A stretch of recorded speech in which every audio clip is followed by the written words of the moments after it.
last night, sitting there watching Monday Night Football with Reed. Got the animals around there. I'm locked in, focusing, rooting on the over, hoping that the Raiders score 3 touchdowns.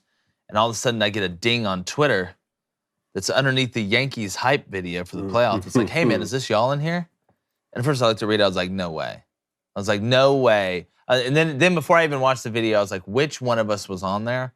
And I guarantee you one of us was talking trash about the Yankees. So I click on it, and sure enough, the opening's like, and you can go see it. If you go to the Yankees Twitter account, you can see it. The opening's like, a lot of people are surprised that the Yankees are here. And it's like Ben Verlander, then this other guy, and then our boy, Blaine Crane. Our boy, Blaine Crane. Resident Yankees fan. I couldn't believe it. Resident Yankees fan. Talking trash about the Talking trash?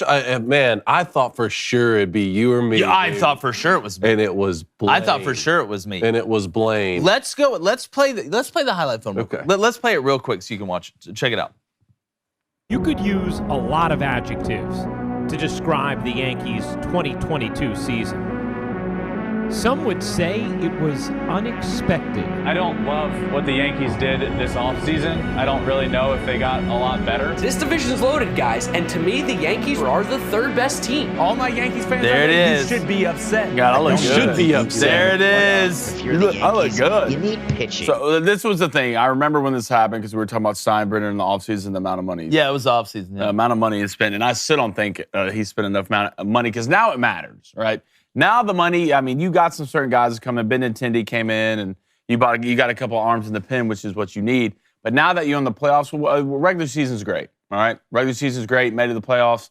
But Yankees don't care about regular season titles. We care about World Series. And the money you spend in the offseason is the big names that you got to have in the postseason. So we'll see how it plays out. But it was cool, man. I couldn't believe it. Yeah, no, that was a pretty cool moment.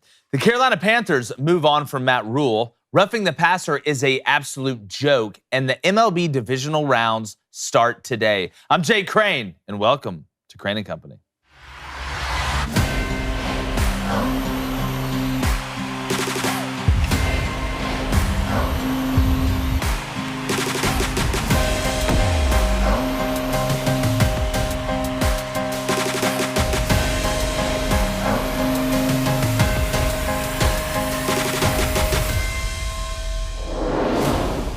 Football will always be a violent, physical, and dangerous game. In all actuality, that's one of the main reasons that so many people are drawn to it. And while we continue to try and find ways through technology to make the game safer, the one thing we can't do is turn it into flag football. And with the recent adjustments to the roughing the passer calls that we've seen in the Bucs game and now the Chiefs last night, it seems that we are heading in that direction. Now, the Tua injury was tough to see, and there are many others that happen every single weekend, and we should obviously take those as seriously as we possibly can. But by slowly eliminating physicality or the ability for defenders to play physical, we will eventually lose the game. What sets these athletes apart and why they make millions is their speed, size, ability to think on the fly, and their overall physicality. The NFL has made drastic changes across the board to try and curb some of the violence, like basically eliminating cut blocks or wedges on kickoff return. And some changes have been positive and needed to be made. But it feels like now we have crossed the line of wanting to be safe while not taking away the overall physicality of the game. Football is changing before our very eyes, some good and some not so much. But if the NFL continues to take weapons away from the gladiators, why would anybody ever come to the Coliseum again? There it is. Go ahead and bring in a co-host, David There Cohn, it is. Blaine Crane as well. Guys, listen, and you know, we talk about all the time player safety and realizing the risk and understanding that you decide to play the game. You know how fast the game is. You know how physical the game is, yet you still decide to play it, so it's going to be part of it. That doesn't mean we can't make rules to make it safer. That doesn't mean that safety can't be to the forefront. But it seems to me now that we are starting to make moves that is taking away the essence of why people turn on that TV, whether it's college, whether it's pro. You turn it on because it's about as close to as we get to the old gladiator days. It is a physical, four-quarter fight with big hits, guys in the trenches falling on each other, hand-to-hand combat, all that stuff. And Cone, if we lose that, then it's just going to turn into 7-on-7. Football's not about safety. Football's about the opposite of safety. Now, none of us want to see guys get injured, and I certainly understand the NFL not wanting to see their stars get injured. And a lot of times you have quarterbacks who are star players. You want them on the field. You want people to come to the games. But to me, with the NFL, they have to understand if you change football too much, like you were saying, if you change football too much, it's not even the same sport anymore. And I heard some people talking about this on Twitter and talking about player safety needs to be at the forefront. And I saw this comment here that really stood out to me. It said, football is a game in which high testosterone, peak conditioned athletes wreak havoc on each other's quality of life. And a common response to that, I loved that first of all, but a response to that is, well, why are we doing that? That's just a distraction and that seems barbaric. No, it's important because this is an outlet for young men. This is an outlet for young men to be able to go out there and express masculinity. And we never talk about the flip side of this coin. If we take sports away or if we take the physicality away from this sport, what happens to these young men if they're not playing football and they're not on the football field and they're not practicing and they're not being disciplined? They could be out on the streets doing other things. That's exactly right. And you know, a lot of guys use outlets in different ways. I mean, and it's not all football. Football, like you said, is the haven to be able to channel that stuff, to give you an outlet, whether it's on Friday night going out there and playing in high school or on Saturday going out there and playing in college. Hell, get into college. Get into college. I mean, it's an avenue that opens up so much, and that's kind of the trade-off. You know, if they were just out there giving, you know, just giving guys free paths to be able to put their outlet in whatever, this wouldn't even be a conversation. But that's not how life works. I'm a firm believer that if they would have cared about sports, and we talked about this with Shapiro on, if they would have cared about sports enough in the early 1900s, like if our type of football was huge in Germany, like in the 30s, I don't think we ever had World War II. Because think about it, when you had no sports, what was the outlet? Yeah. You go to the military and you're all just sitting there running around, just a bunch of guys with high testosterone waiting to blow some stuff up. And that's what sports is now for us. It's a proxy for battle. Sports was invented when the guys who were battling, actually there was no battle going on and they still needed to be tuned up. That's exactly right. You've got to have an outlet, and I think the answer is always somewhere in the middle when we talk about safety. And not losing the essence of the game. I feel like we crossed that line with this new reference. Because do we have that tackle, by the way? Yeah, let's show it real quick. I think it might be clip 9, maybe. Because it happened, obviously, last night in the Falcons, in the Chiefs-Raiders game, but it also happened in the Falcons-Bucks game. Let's play this clip last night. How in the hell is this roughing the passer? Go ahead and play the clip.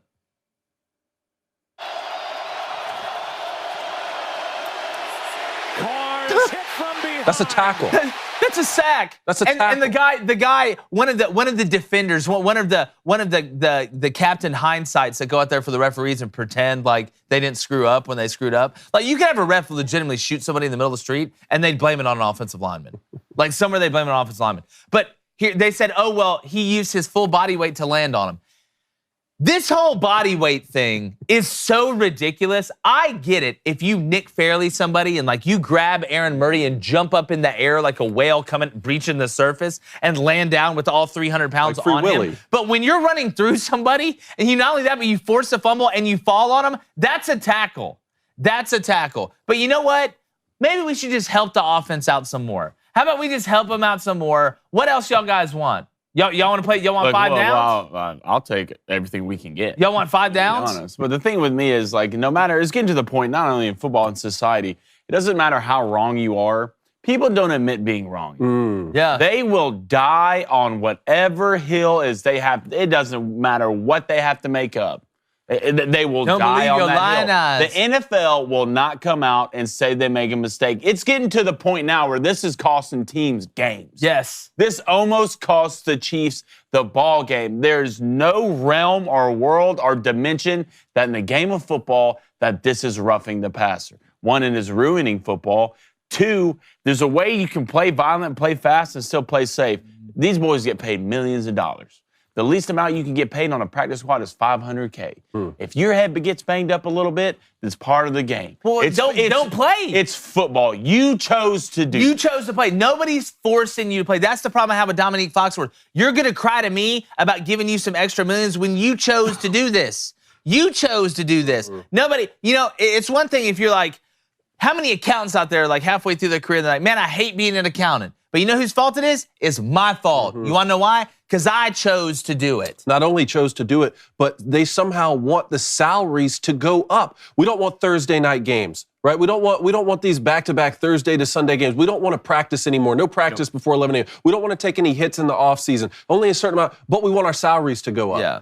How? We have the Brady one, too. Yeah, this actually pretty much cost the Falcons the game. They're down 6, came all the way back in the fourth quarter, second half, basically. This is a huge third down to get the ball back. Let's watch this. Roughing the passer. Play the clip. I mean, look, Grady Jarrett grabs him, turns around, and sacks him. That is a sack. At first I thought this was just because it was Tom Brady. Like, I didn't even really, in my mind, register to me like, the Tua thing with the roughing the passer injury. I was like, they're trying to protect Tom Brady because they always try and protect Tom Brady. But this goes on with their new rule. It's got to stop now. I mean, even Troy Aikman last night is like, look, we got to take the dresses off. This is ridiculous. And some lady was like, oh, wow, you're right. That was about roughing the passer. What a sexist thing for Troy Aikman to say, take the dresses off. What, men can't wear dresses? Yeah, did you see? Homophobe? He said the homophobe? 60s, the 60s called and it wants its chauvinist back. I said, look, the 60s did call, it wants its football back. Yeah, it's exactly all right. Because this right here is not football, man. No, it's absolutely ridiculous. Let's go ahead and play this clip with Kenny Pickett as well. Can really come in and compete at a high level. It's got a first. Oh my goodness. Like, now that one wasn't called roughing the passer, but he got upset at that. Wasn't roughing the passer. And listen, I can understand that. We wanted to show this clip to give you like some contrast. I can understand that call way more than I can understand. Well, that one wasn't even called. No, I understand. They called the personal foul on the guy who clocked the came. Yeah, I see what you're saying. But the thing was, Kenny Pickett was upset because he thought the defender was going after his knee. No, for sure. You slid. I know. You slid. This is the same guy that pretended to slide. He did pretend to slide. Yeah, like after you did that, dude, I want to hear anything about it. Like I don't want to hear anything about it. It was a smooth move. But Blaine, Booster Club. William Clark, $9.99. Let's do it. Already? Let's do it. $9.99. We are paid early this morning. Says, what's up, gents? What's up, William? First time, long ago. Okay. Nice. Do we think roughing the passer will have a season where it's reviewable like challenging pass interference season? Also, don't think the rule noise for Auburn is a good idea. Ward Mingle. Yeah. Yeah, no, I agree with you. Number one about Matt Rhule to Auburn. We're going to talk about that in a little bit. Reviewable, how about we just leave it as roughing the passer? How about we just go back to what roughing the passer was? You know, when you throw the ball and you let it go and a little bit of time goes by and then you get smacked.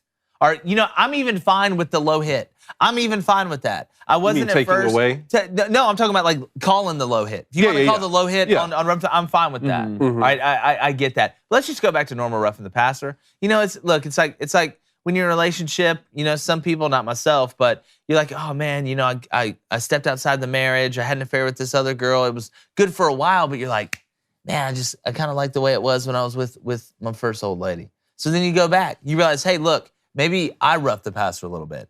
Maybe I should change the way I rough the passer because I roughed you, not in a physical way that'll land me in jail. But is that from personal experience? No, it's not. Okay. No, it's not. Right. It's not from personal experience at all. That is not for anybody that's watching at a certain home that I know is watching. That is not from personal experience at all. Love you. Anyways, well, they're trying to hear what happened, but I don't know what's going on here. But I don't know if I'm a huge fan. Is everything okay? Trust tree? They're trying to make games shorter too, so they don't want to add any more. Rule. Do less to get paid more, David. Do less to get paid more. Do less. Hey, welcome. Welcome to this economy. The professional. Sir, this is a Wendy's. The professional athlete mantra. Sir, this is a Wendy's. Right, also, the Matt Rhule thing. I'm hearing it's a done deal. No. I heard it's a done deal. It's going to Auburn. No. And you guys. Is this the card you're going to play? All right. Is this your way? Is this your way of segueing? Okay. I thought we might segue. Is this your way of segueing to NFL quick hitch? What a good job, David. You think you do it for a living? Matt Rhule. Okay. Here's my thing on Matt Rhule. Good coach, was a good college coach. Did some good things at Temple. Didn't beat a ranked team at Baylor. I know he helped. Let's be honest. Art Browsman resurrected Baylor. You want to call it spade a spade, or as we say on the show, keep it a stiz around here. Matt Rhule's a good coach. Auburn.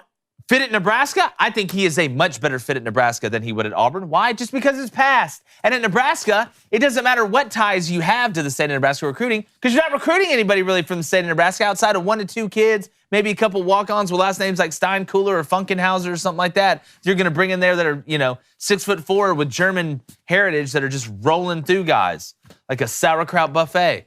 But my thing on Matt Rhule is Auburn needs a And this isn't he needs to be from the South thing. You can have coaches come in from other places and win. But you need to have some SEC ties You need to have probably coached in the SEC before. You need to probably have recruited in the SEC before. And Auburn needs a guy that can come in there and has name cachet, which I get Matt Rhule has some name cachet, but he doesn't have the name cachet that Lane Kiffin does. He doesn't have the name cachet that Hugh Freeze does, in my opinion, in the college game. You may have to take a guy with a little bit of a sketchy background. Sometimes the 3-step program. Step 1, you hire Hugh Freeze. Step 2, you let him control the offense. Step 3, you get back to prominence. There it is. I just laid it out for you. So Matt Rhule is a good coach with no SEC ties. Now, is he organized? I would say that. Does he understand structure? Yes. All these things that Auburn needs. You need structure. You need competence. But you also need somebody that can put a staff around him full of guys that can go recruit. You have to go recruit. And it's not just about the wide receivers and the running backs and the quarterbacks and all this stuff. It's about offensive line, defensive line, and tight ends. The only way that you're going to be able to have success or compete or bridge any sort of gap in between Alabama and Georgia, which, by the way, are your two biggest rivals, you got to go get guys up front, especially on the offensive line. Why was Gus Malzahn fired? Couldn't beat Georgia, really couldn't beat LSU, couldn't recruit offensive linemen. And you saw the trajectory. Why is Brian Harsin going to get fired? A lot of reasons. One of them, up front, you're absolutely garbage. Absolutely garbage. You have a group of 5 offensive line, maybe, and that's being somewhat disrespectful to the group of 5 offensive line. So I think Matt Rhule's a good coach. He's getting paid a buyout of $40 million. He didn't have to do anything right now. To me, you can find me on the beach with a smile and a book, one of those Kindle books, the technological ones. But I just don't think it's a good fit at Auburn. I don't think so either. I think Auburn at this point, Auburn needs a guy who's on the hunt, who just hunts 24/7. Yes. Needs a guy with something. Needs to be back. Even with Coach Rhule getting fired, man, it's almost like he just signed that contract. The payout, he just got paid $40 million. I want to go to Barbados, cheese, eggs, and potatoes. That's all I want to do. Auburn needs a guy that just has something that they want to beat Saban. They want to beat Kirby. And I get what you're saying about they need an SEC guy. I feel like assistants could probably come in huge with that on a higher wise. Yeah, well, Dan Laney going to Oregon. Yeah. He brought in Kenny Dillingham and guys like that. But I still think Auburn just needs a guy who right now who can go to any living room and you have a chance against that kid. That's prime. You think that's prime? That's prime. You think Deion Sanders will go to Auburn? Yes, I do. You throw the bag at Deion, yeah. What year's his son? And I do. And say it again. What year's his son? I think it's a junior. If his son's gone, if his son can go this year or whatever he wants to, I don't know if he go to the NFL or not. Why would you not go to throw the bag at prime? What if he's Why would you not go to throw and he brings him in through the portal? Or bring him to Auburn? Or why would you not go throw the bag? Why would you not go throw the bag at Kiffin? I mean, why not? Kiffin's up there complaining about you can't fill the stands. You're the SEC team. You're ranked in the top 10, and you can't fill the stands. I know one place, no matter how. They did last week. They're going to say, hey, we did I'm not talking about this week or last week. I know one place where it's every week, buddy, and it's one of the best atmospheres in college football, and we could be playing the kids with no arms and no legs, favored by 60, and that thing will still be full. So, I mean, the bag changes a lot of people's minds when it's in front of their feet. What did White Goodman say? I don't know if you've seen what $100,000 looks like, maybe only in the movies. I do want to say this, speaking of, so Bomani Jones yesterday, who knows nothing about college football or really anything in general. I don't know how that guy hadn't accidentally walked out in the traffic yet. But he said that Auburn is a job that nobody would take, and it's basically not a good job because of, lists out these reasons, the boosters and other stuff. So our buddy Barrett Sully absolutely just roasted him with a tweet. He said, the idea that a potential opening at Auburn is bad due to job security is false. The number of full-time coaches since 2000, Georgia, 3. Auburn, 4. Bama, 4. Tennessee, 6. Florida, 7. Bomani, stop talking about stuff you don't know. Stop talking about stuff. Go accuse somebody of racism when it didn't happen or something. That's your only play. That was your play on Around the Horn. Try to make everybody feel sorry for you because you have no idea what you're talking about. You make Rob Parker look like he knows what he's talking about, and that I never thought that could be achieved. But let's go to little Dak. Yeah, we have some injuries here. Well, you want to go Dak? Let's go Dak. Let's go Dak, then we'll get to injuries. Well, my question for the Cowboys is, what happens if Dak comes back and loses 3 or 4 straight games? What happens? It's a serious question. It's a very serious question. Blake, you pull up the schedule, pull up the Cowboys schedule for when Dak gets. He's coming back soon. And I know Mike Glennon yesterday and a couple other people have said, well, you're paying him too much money to not be the starting quarterback. I don't care about that. Who's winning football games, I understand that, but I would have to legitimately, and I know Jerry Jones isn't worried about money with the Cowboys. Are we really worried about money with the Cowboys, though? Like, I was sitting there thinking about this last night. there's a couple organizations where you really don't have to worry about money. Mm-hmm. The Yankees, the Dodgers, the Cowboys. I mean, those are three. And in the NFL, I think the Cowboys may be the biggest brand in all sports financially when it comes down to it. They travel as well as anybody does too. When you have that amount of money, I think it may give you a little bit of leeway, but when you're paying somebody $40 million, and I know there's incentives and stuff built into that contract and clauses, I feel like you have to play him. I feel like you do, at least when he comes back and he's healthy. The question for me is the one you're raising, because it's two different arguments. If he hasn't played, Cooper Rush is doing good. He comes back, they play well and win, because the defense has been carrying him, make no mistake. But if they come back and win with Dak, you'll never hear anything about it again. But if they do come back and lose and maybe look inept on offense, maybe Dak just got to get the chemistry back, his rhythm back a little bit, and looks a little bit inept on offense. Even if they win like a close, low-scoring game defensively, you are going to hear that chirping. And if you're Cooper Rush, you are in the best situation possible. Why? You want to be a starter in the league? All these guys want to be a starter in the league. You've shown that you can do some things for maybe a team that's rebuilding or thinking about tanking the next year or something like that. So you may have a chance to be a starter, but you also went in there and you were already a made man, but now you're definitely a made man. You can go anywhere in the NFL as a backup quarterback. They will hold you in a high esteem. And look what Jimmy Garoppolo just got paid to be the backup quarterback, now the starter in San Francisco before Trey Lance got hurt. And now if you go out and you're Cooper Rush and Dak doesn't play good and you go back in, you could be the hero. You could be the Stetson Bennett of the NFL. But if you go in and fail, well, you did your job. You got them to the point where Dak can come back and try and take the Cowboys and make this run. So I feel like it's a great position for Cooper Rush. But, I mean, Cone, I understand your point. Well, my question exists even if we acknowledge that Dak Prescott is a better quarterback than Cooper Rush, right? Like, we could go on the field and look and say, hey, that guy's better. Wins and losses. You are stats, what your record says you are. That's what Bill Parcells said. The one thing you can't argue with is winning. So that's my thing. Even if the coaches and everyone involved is looking and saying, well, clearly Dak's better. Dak gives us a better chance to win. That's what I've always done throughout my coaching career. I have to trust my instincts.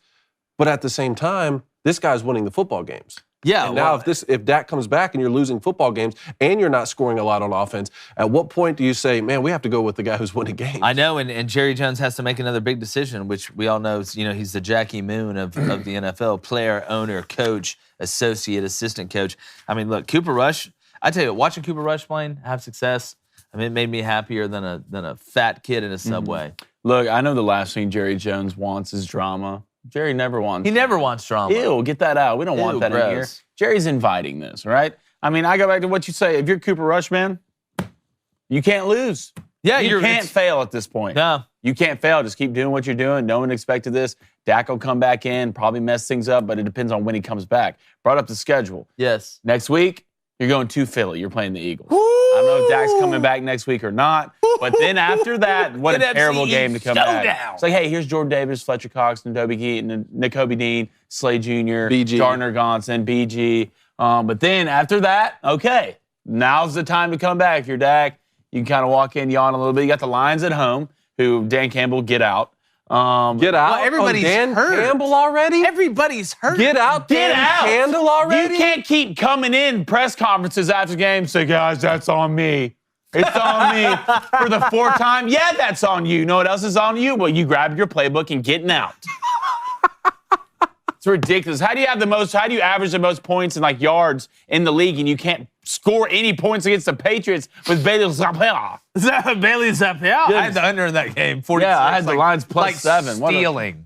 That was like stealing. So you got the Lions. You got the Lions the week after the Eagles. That game's at home. Then surprise, surprise, you got the Bears at home after that. But then you go to the Packers, who I don't know if Aaron will be on ayahuasca or not, and see how good he's playing. If he's microdosing before the games. Then you go to the Vikings and Kirk Cousins, depending on what game. That game's at 12 o'clock. Is it on Monday? The game's at 12 o'clock. It's not on go Monday. ahead and L, you're losing to Kirk Cousins. If it's any time past 3:25, congratulations. He's like a gremlin. He's like a gremlin, man. You play Kirk Cousins past a certain time, you're winning. Yeah. Like, look, it's because he goes to bed at 4. if you play Kirk any time past the sale at Home Depot, like you're gonna get a dub. Then you got the Giants. Matinee. Then you got the Giants at home, the Colts at home, the Texans at home, the Jaguars and Eagles, Titans and Commanders. Not Get through the middle stretch. Yeah. You get Not through a the middle terrible stretch, you stretch can get right really here. weird for I do want to say something about Philly. I don't know what they have against birds, but the Eagles beat the Cardinals, and also the Phillies beat the Cardinals. Take it easy on the Cardinals, guys. Don't let these people anywhere around the Vatican. Well, the NFC, I mean, just writ large is a beast right now. Yeah, the They NFC really showed up. The NFC East. I mean, the Commanders are 1-4. Did you see what Ron Rivera said? They were asking about, like, hey, the NFC East. They asked him, like, why are you the only bad team right now in the NFC East? And he said, quarterback. He did? Yes. But then I thought he said we don't have any reservations or second thoughts about Well, this ain't a Brady. hotel. I don't care if you got reservations or not. You said it was Carson Wentz. No, but what I thought what you were saying is because he said I don't have any. No. They said, what is the main reason that you're 1-4 in the NFC East while the Giants are balling, the Cowboys are balling, and the Eagles are balling? He said, what's the difference between your team and them? And he said, quarterback. Mm. Isn't it just funny how Carson? There's some quarterbacks you can talk trash about, like in the NFL, and then there's some you can't. No regrets is what I was trying to say.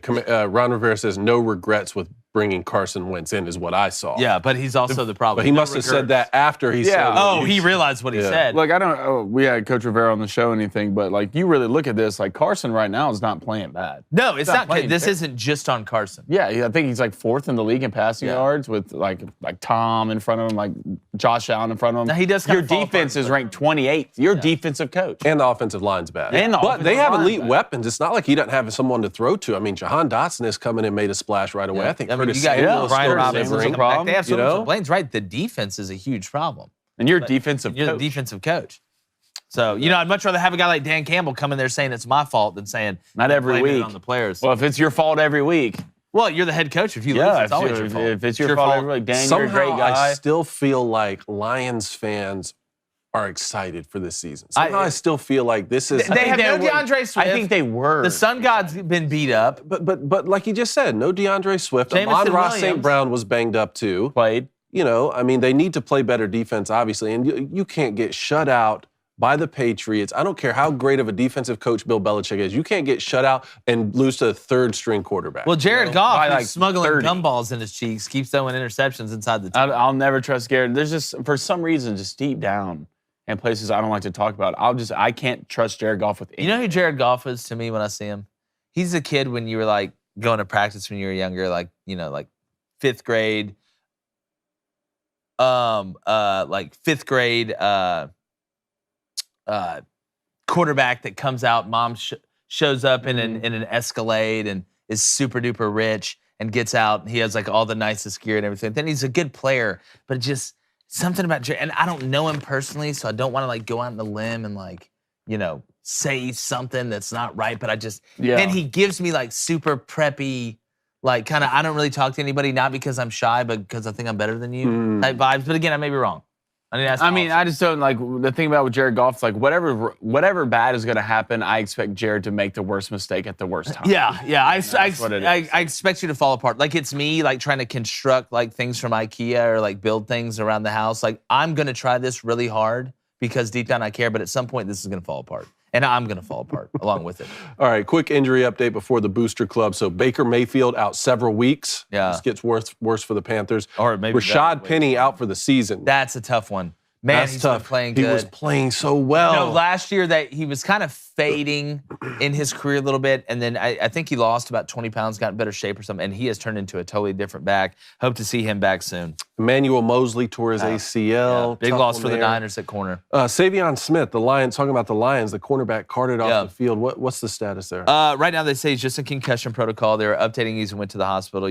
We always worry about, we talked about injuries in the beginning. Yeah. He got caught up. It was kind of just a weird deal. The way he kind of got hit, he was kind of grabbing and fell, brought the ambulance out on the field, carted him off, brought his dad in there. Glad to see that Savion's okay. JUCO product, Mississippi Gulf Coast. Want to give a shout out there to our friends down there at the Gulf Coast. But it's just, we always talk about the battle of attrition, right? The teams that are able to not only survive but thrive during the regular season are the ones that can overcome injuries, especially in big places. And it's not always a quarterback. It's not always the running back. People see, Emmanuel Mosley tore his ACL. That's tough for the Niners. He's a great corner. Like, you don't just replace that guy. No. Like it's being able, that's the biggest test of a coach and a GM, and you look at moves and trades and free agency and signing guys off practice squad and DFA guys and stuff like that.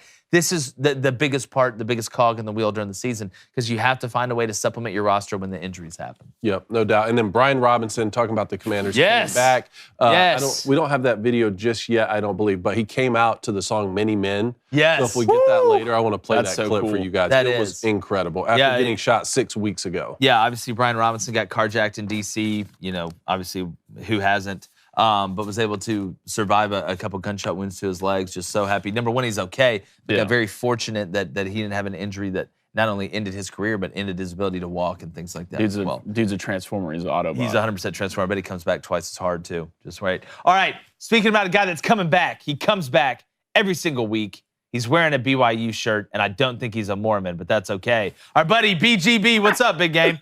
No, what's up, guys? How's it going? No, I got this shirt when I was out in Provo a couple weeks ago. Dude, I saw you. How was it out there? Dude, it's awesome. That scenery out there for that football game with that backdrop of those mountains is incredible. You got to check it out. For sure. Yeah, I've heard. I've actually had a couple buddies that have gone and watched them play. How was the atmosphere?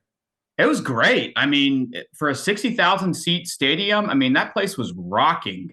In-state rivalry, it was a great time. Met a lot of great people up there. Got to check it out. Yeah, you ended up seeing a pretty good game. I mean, Utah State put up a hell of a fight. Yeah, Utah State looking pretty good, beating Air Force last week. So maybe the change at quarterback was working for them.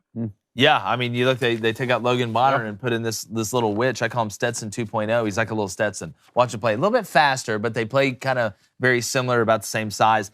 BGB, we wanted to do our tiers list today, so we will start with yours. Explain us your tiers. I want to tell the people tier 1 is obviously the best teams in college football. Tier 2 is the group of second best. Tier 3 is who's on the periphery that we think still has a chance. BGB, take us through your scroll, my friend. All right, so tier 1 is I think everyone has. I would say these are the bona fide, probably 3 top dogs in college football right now: Alabama, Georgia, Ohio State. I think all 3 of them are locks for the college football playoff right now, unless something crazy happens. So I've got them at 1. Tier 2 is the teams that I think have proven that they're contenders to be in the college football playoff. So you've got Clemson, Penn State, Tennessee, Oklahoma State, and UCLA. Their resumes are solid, and I think they're legit contenders. Tier 3 are teams that I think are contenders, but they're still a little unproven to me. Like, you got Michigan. I think Michigan's a good team, but I think they've played a cupcake schedule so far. And we'll finally see. It's October 11th, and they're finally playing a decent football team. So that'll be good. TCU, I think that they're a contender. USC hasn't really played. Same with Ole Miss. I think they're good. I mean, I feel like the game against Kentucky, Will Levis more kind of gave that game away more than them winning.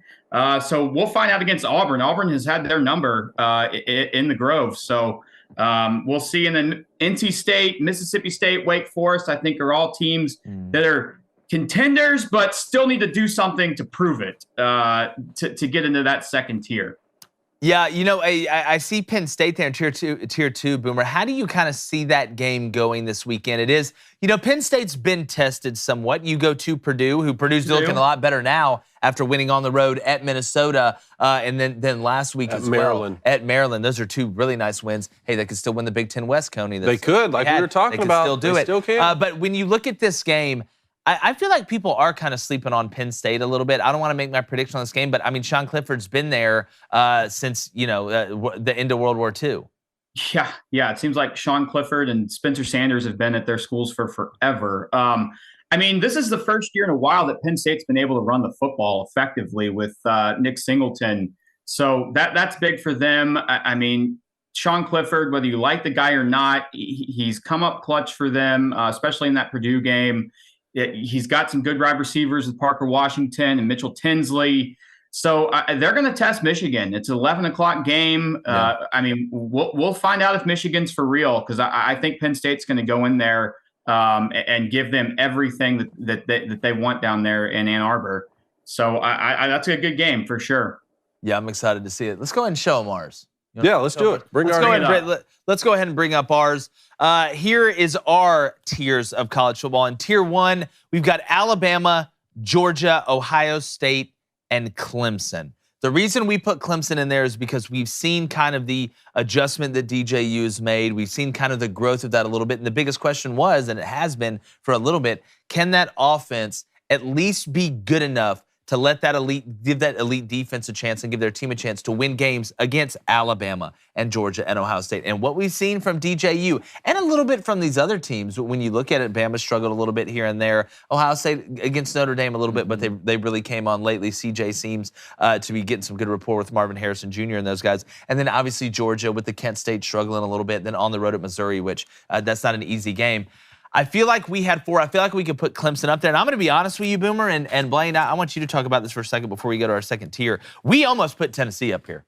I don't know how you look at Tennessee right now. Well, I mean, what team can they not run with in the country? I'm sorry, Blaine, you're starting to win me over. What dog. team? I said it's just defensively, though. Like, you lose. I know. Oh, boy gets arrested in the secondary, the safety. I know. And then you have the corner, Burrell, that goes down. I mean, you're one injury away. But they're not the best defense, all right? And I know if we try to really judge them off the LSU offense is not good.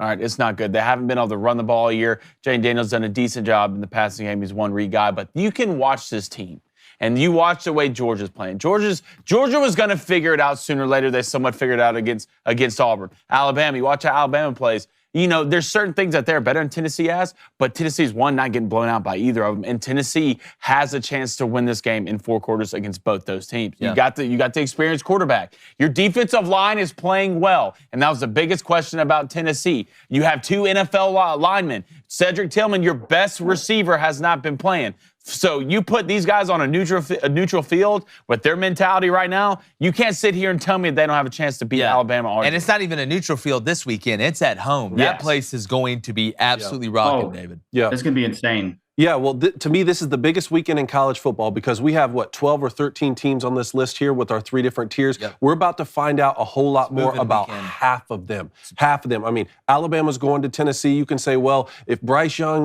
doesn't play, then that's an asterisk on the game. It doesn't matter. We're going to find out a lot more about both of those teams. Then we have Penn State going to Michigan. Yep. I want to know more. Everybody wants to know more about both of these teams. Penn State already has some great wins on their resume. Michigan does not, but Michigan's been playing better football. I mean, Boomer, you have Michigan in the same tier as NC State, let's say, who's had a little bit tougher schedule and their only losses at Clemson, but they haven't been playing as good a football to me. But is that just because of the competition? We're going to find out more. And then to me, USC and Utah. That's the one I really want to find out about because UCLA just beat Utah last week, and Utah was my Pac-12 champion before the season. And now USC, who's undefeated, is coming to town. And if you look at USC's schedule, if they somehow get by Utah here, Boomer, then they're going to go to Arizona, they're going to have Cal, and then they're going to have Colorado. This team could start off 10-0.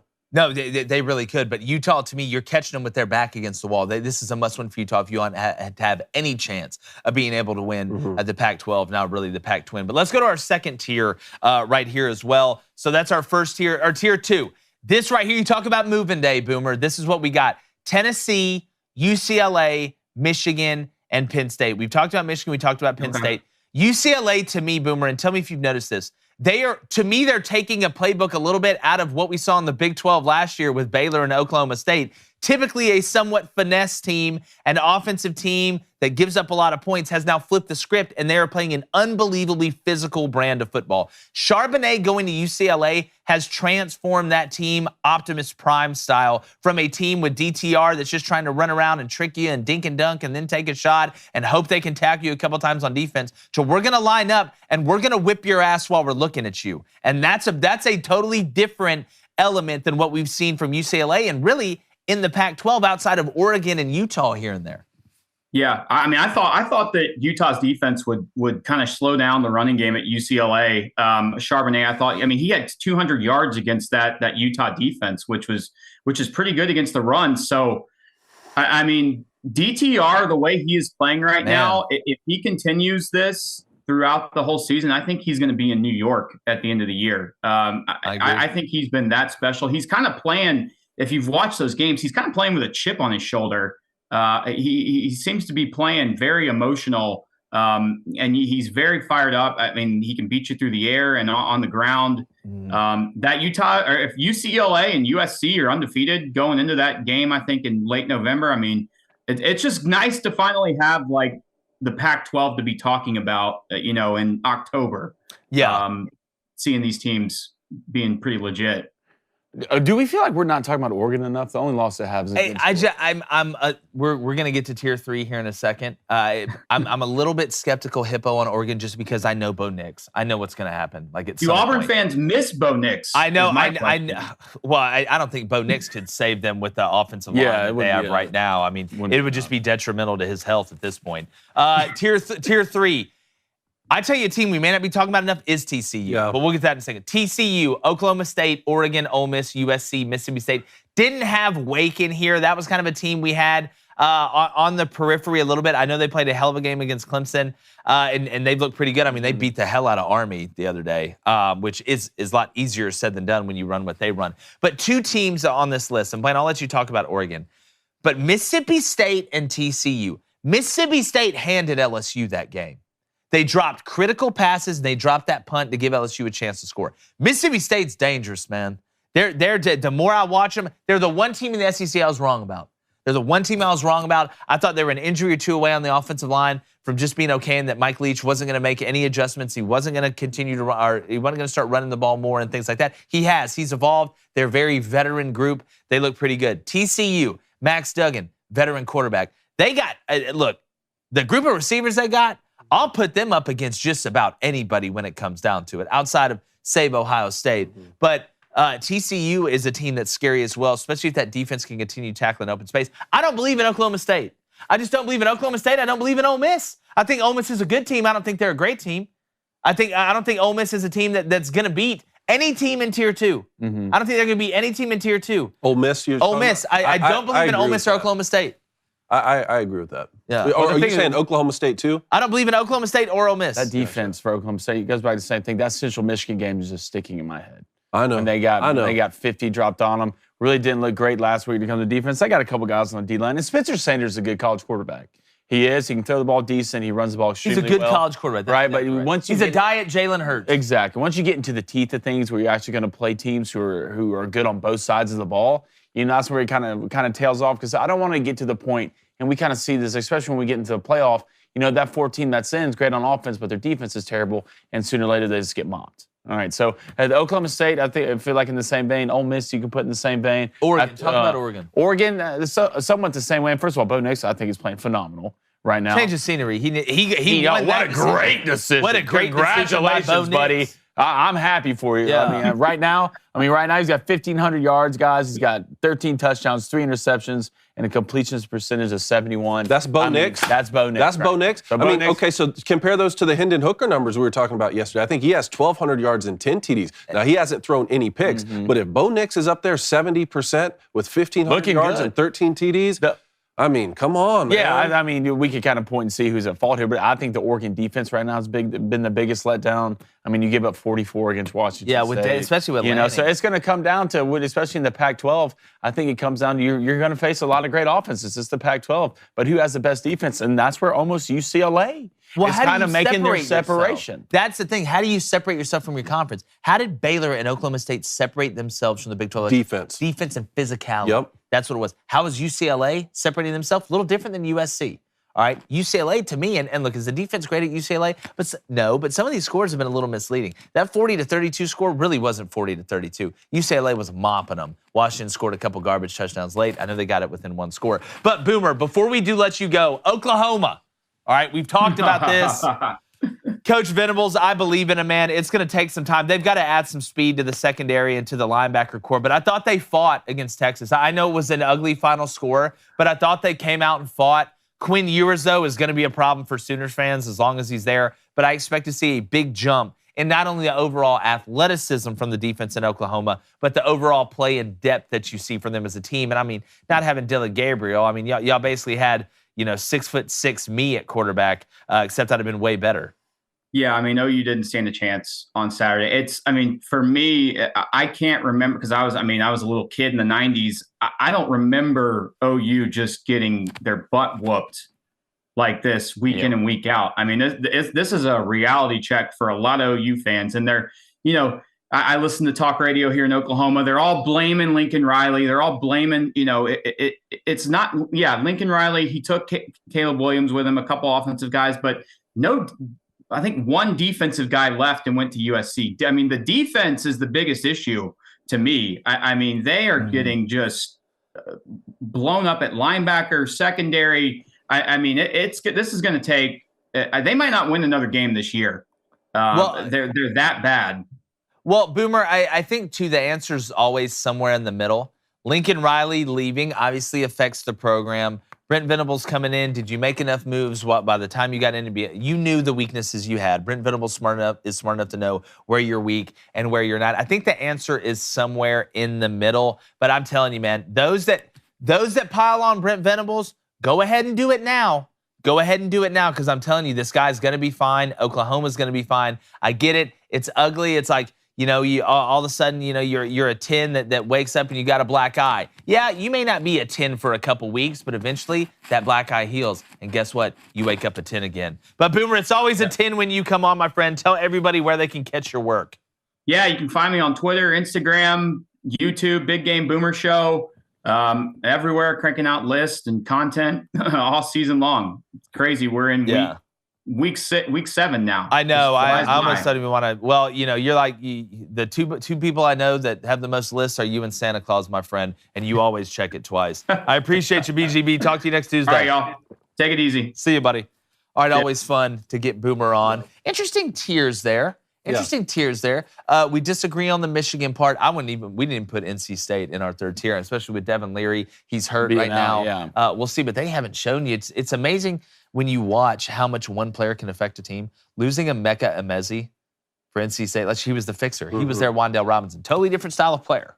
Much bigger player, stuff like that. But he was kind of their fixer. And you see, in football, we talk about it. One guy typically can't do it by himself. You need those weapons around you. And when you lose one, who's going to be that next guy that steps up and kind of takes that mantle? Well, I know they lost on the road at Clemson, and Wake Forest lost at home against Clemson. But to me, if I were picking between the two right now, and we had to put one in that third tier, score enough. I'd take Wake Forest. With a healthy Devin Leary out there?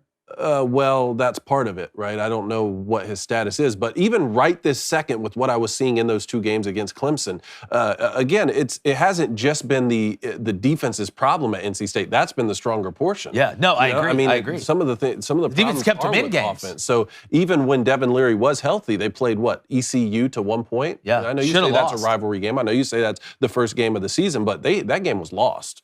ECU missed an extra point. And a 40-yard field goal as time expired.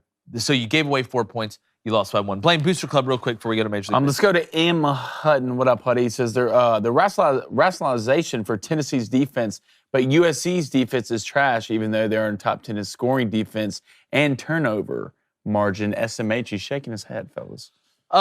Here's you have to look at who they've played as well. When you look at USC's schedule compared to Tennessee's schedule, I think we've seen a little bit more out of Tennessee against quality competition. And that's not a knock on Oregon State. That's not saying that they're bad teams. But Tennessee, I mean, let's look who Tennessee's beaten. They went on the road and beat a Pitt team with their starting quarterback. All right, I know he got hurt during the game, but that was with Keaton Slovis for most of the game. You beat Florida at home with Anthony Richardson, who we know is a witch at some point. Florida, we know, has talented players. That's not exactly a walk in the park. And you just went down to LSU. I know the offense isn't super explosive, but I promise you, if USC goes down to LSU, that game is not 40-10 or 40-17. I guarantee it's a lot tighter game. I guarantee you LSU scores a lot more points than that. I just think Tennessee is a better team right now. The eye test is big with the eye test is. I'm a big eye test guy, and you can watch. And I know they gave up 14 points against Washington State, the same team. Oregon gave up 42. But I can watch USC's defense, and in the box, all right, in the box, they will not be able to withhold against the top 5 teams in the nation if you put them in the playoff. They're going to get a 40-piece dropped on them. Michigan will drop a 40-piece on them. Bama will drop a 40-piece on them. Georgia will drop a 40-piece on them. Hell, Tennessee probably drop 50-plus. I know you got a great offense, but sooner or later you get into those situations, especially in the playoffs, like you got to have a defense to compete and especially win. Especially all right, one more from the Booster Club, Blaine. All right, let's go to T. Elrod. What up, Travi? # Ask Crandon Company. Is it a mistake for NFL teams to hire college coaches? Saban, Myers, Schiano, Petrino, Kelly, Spurrier, Rhule. It seems like they all fail more than they succeed. No, you've had some that succeed. Look at Jimmy Johnson. I can go through a handful of guys that have. It's about the person. I think we get lost in the, is he in college to the NFL or is it NFL to college? It's the person. Okay, it comes down to the person and what their strengths and weaknesses are. You can't broad brush this thing. You can't look at the analytics paper on this one. This isn't one you go to. By the way, why is everybody going for 2 all the time? I digress.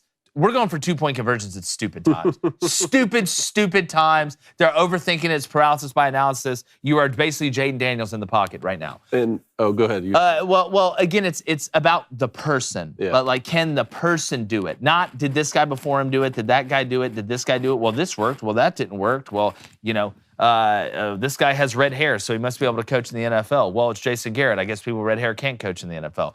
It's just I think it's more about the person and not the analytics and the trends. And I still think on that list, Nick Saban would have had success in the NFL. If you told Nick Saban there's only professional football and this is where you have to make it, he'd still be a head coach in the NFL right now. Even with the 2 years he had, he was about 500. Yeah. With some of the other coaches on the list, when you look at like an Urban Meyer or maybe a Chip Kelly, some of those guys, I think that maybe they were so ingrained in their offensive way of thinking that that had to work for them in the NFL, and that's much more of a risk. Like when you see someone like Doug Peterson come into the Jaguars right now and replace Urban Meyer, much less of a risk. He's running a West Coast system. You have the number 1 overall pick in Trevor Lawrence. I think a lot of it's about control too. I think the way Chip Kelly went about the NFL, he realized that this isn't my ship.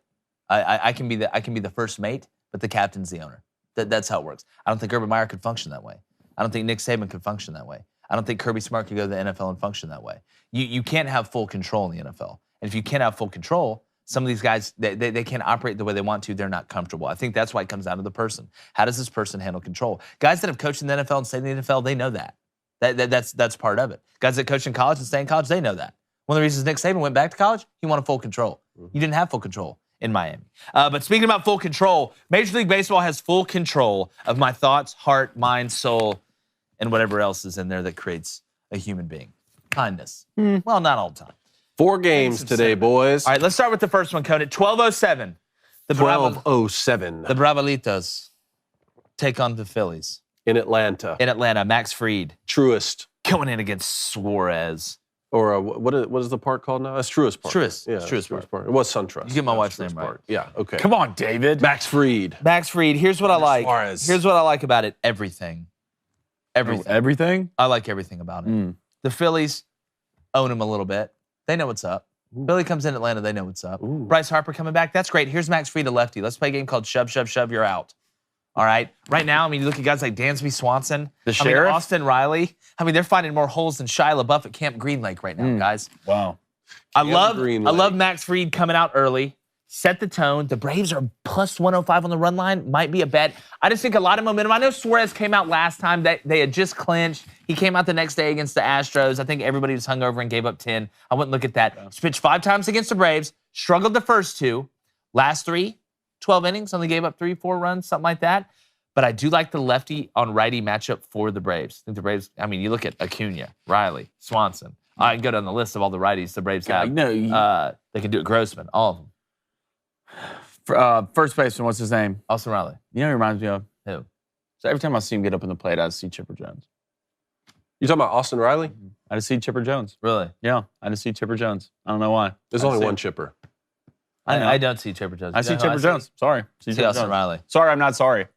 Sorry, not sorry? Sorry, I'm not sorry. He's not trying to be the next. Look, he's trying to be the first Austin Riley. Yeah, after what Kyle Schwarber did to me in the Homer Derby, I hope you won't let that go. Why would I? You won't let that go. You're the 1 seed.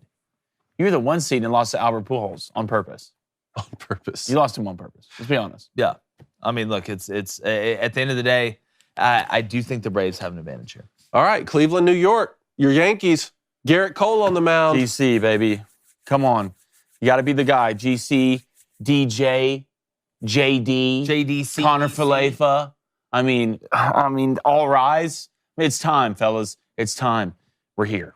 All right. Guardians are hot right now. They come in, look good against whoever they just beat. I can't remember, but now they're gone. Blue Jays. Sorry. It was a good pick. Thank you. All right. Yankees, I've had you from the beginning. We can pull out the receipts. We can pull out 3 Yeah, just because you were upset about them not. Look, had you winning the World Series from the get-go, all right? Never when it's all going bad, all right? You can't be the guy who just fades away, all right? You just fade away in the darkness. No, that's when you criticize your team, all right? And that's when you stand up and make the hype video for the Yankees. Love. All right? Yeah. As you watch Devontae Adams score 40 points, all right? That's what you do, okay? So I like this matchup. Garrett Cole, playoff Garrett Cole, come in, faster, sinker, slider, changeup, splitter, screwball. I don't know. Spitter? Who cares? You come to my house to get my He has wife's all name. that? Yeah, he has all his that bag's arsenal? deep. His So bag's do deep. we all have the Braves moving on past the Phillies? We like Yes. that? We Yeah. like the Braves? Yes. All right, we like the Yankees moving on past the Do I? Indians? Yeah. I don't think they do. No? Oh, wow. Well, hey, let me go ahead and change. I like the Phillies to beat the Braves, to be honest. I don't know if the Braves will score. We need a Max Yankees. Fried. We need a Yankees. The Braves won't World score a Series. run. You don't want a Yankees-Braves World Series? That's fine. I do want a Scared, Yankees Braves say you're World scared. Series, Scared, but say I'm you're not scared. playing in the game. Look, Scared. Cleveland's hot right now. Scared, go to church. Cleveland's hot. Hey, maybe let's go to the possibly the best team in baseball. Dodgers hosting the Padres. Man, the Padres, I think, I know it's short rest, basically. You get one day off and then get to play, but the Padres just seem like they're in a good flow. The Dodgers, you've had some time off, but I just look at that Dodgers roster and that lineup, and I'm like, I don't know how y'all ever lose. How do you ever lose? I think the Dodgers win this one. I think it's going to be more drawn out than what people think. I don't think this is going to be a clean sweep, easy Dodgers. Let's get to the NLCS and try and get past the Braves to the World Series. I feel like this one's going to go long. I do feel like the Dodgers find a way to win in the end, and I feel like Freddie gets a big hit. Maybe. I like the Dodgers in this. I think it'll be, I don't know how long it'll go, but I think the Dodgers beat them up pretty bad. Yep. Last one. Mariners at Houston. Justin Verlander on the mound. Yeah. Logan Gilbert on the mound. Yeah, this is fastball city tonight. We're going to find it. Look, Justin Verlander's been one of the few pitchers in Major League Baseball that's really good that actually gets run support. Typically the pitchers that are the best are like, hey, we won 2-1. I had to go 7. Dylan Cease, they won't score. The White Sox won't score. No, the White Sox see Dylan Dylan Cease, and they're like, listen, we want to see if you can do this by yourself. Part of me wants to pick the Mariners just because it's a great story. It's good to see him move past the wild card. It's been 20 years. Bring me the boy. Do it. But I feel like the Astros, after what happened last year in the World Series, I know they're not using computers anymore to tell them what pitch is coming. But I do like Houston in this series. After the last couple of years, my gut tells me this won't go scratch. Mariners. you would think Houston, Yankees, right? Dodgers, Braves in the championship series and for the pennant and see what happens. Mariners, baby. You think That's so? where it is. Mariners over Astros? Give me the Mariners. Logan Gilbert out there freaking out on the mound, pumping like 99. Look, the Astros are a bunch of cheetahs.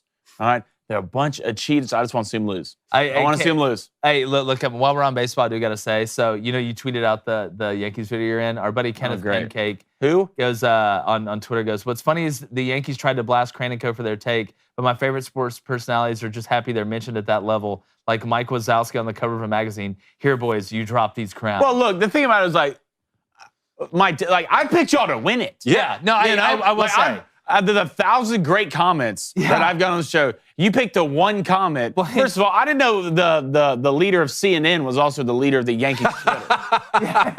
Hey, do your homework. No, it is funny because when Blaine is referencing this, I believe this was during the All-Star break, and the Yankees were playing bad. Well, they didn't make some moves. There were some moves they didn't make, and you were one of the people that's like, I think Yankees fans have a right to be upset that some moves weren't made. But literally, I think in that next sentence, you were like, I still think they win the World Series. Yeah, let's pull the clip of you and Moscona on here. Wearing Yankees hats and send that up to New York. In reality, I mean, Blaine's been on point on this the whole time. Hey, and you only criticize when you care. Yeah. You only criticize when you care and you want your team to win. Look, if I'm the guy you got to put up there to do that for us to win the World Series, look, I'll fall on the sword. Yeah, you will. I'll follow. You'll Jon Snow this whole thing. I'm in there. You're leaving me in there taking grenades, John. And I've always questioned your Yankees fan. I always That's thought crazy. that You didn't even know Atlanta's. Well, now that you're in the, you didn't even know Atlanta's ballpark. Maybe this was a shtick. How dare you? First of all, how dare you? I thought this was a shtick or a stunt, but I'm starting to believe that maybe you kind of pull for the Yankees. I do. Well, I do say regardless, I don't care if they had Blaine up there in that video and he looked and he was like, the Yankees won't make the playoff, like that one guy said. Yeah. Like, I don't care. Look, you're in the Yankees video. Look, I'll skip it. It's my way to the top. You'll skip. Look. I'll just say the wildest things you can expect. Aaron Rodgers can't throw good. Still, like I had y'all winning the World Series. Yeah, no, it's look, please put us in. It was pretty every cool, video. though, for sure. But speaking about videos, if you want to watch the rest of this video, you can listen if you want to stay here, but head over to the Daily Wire Plus, become a member, listen on Apple, Spotify, or wherever you get your podcast. Subscribe, leave a 5-star review, and share it with your friends. Or Aaron Judge, well, he'll just show up at your house and threaten you. We'll be right back.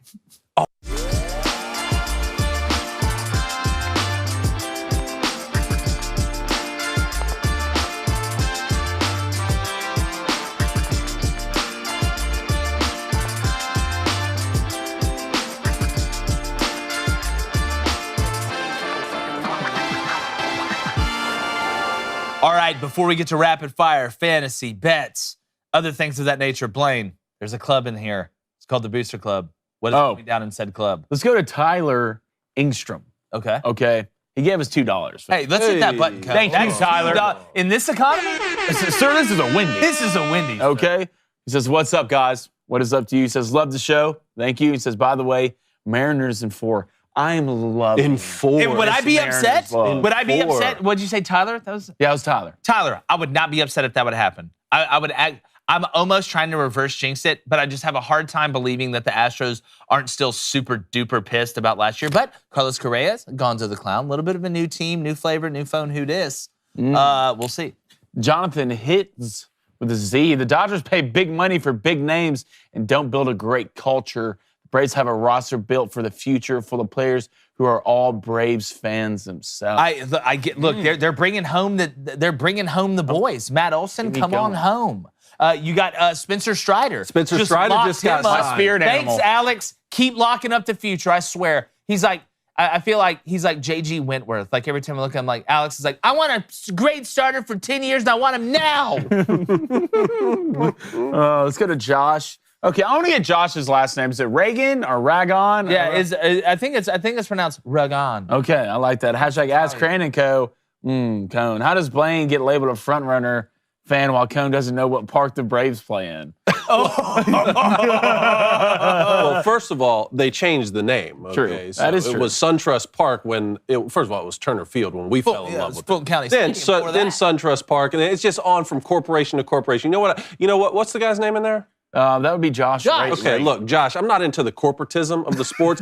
This bank merged with this bank, and SunTrust and BB&T are now Truist, which, look, I'll be the first to tell you, Truist is a stupid name. I don't follow the Braves because of Truist. I follow the Braves because I love the Braves, the Atlanta Braves, okay? Yeah, We're not changing that name either. I'm with you. I wouldn't care if they called every stadium like Atlanta Braves Stadium or like. Just make it Brave Stadium like Yankee But I will Stadium. say, Truist is trust without an I, and without I, there is no trust. Also, the front runnerism is not about him liking the Yankees. It's about liking the Yankees and then liking Duke. And then, look, his first degree premeditated front runner. I just don't know. Like, you do this because it makes me mad. That's why you do it. And I respect it. I respect it to a certain level. Like, we were at the Final Four, Dave. We were at the Final Four. I only had a certain amount of teams to go for. All right? And it was Coach K's last year. Cone was walking around with a North Carolina. Yeah. Like, you're walking around North Carolina and Jordan. Long-time North Carolina fan. Thought about huge. transferring North Carolina, Yeah. Florida State.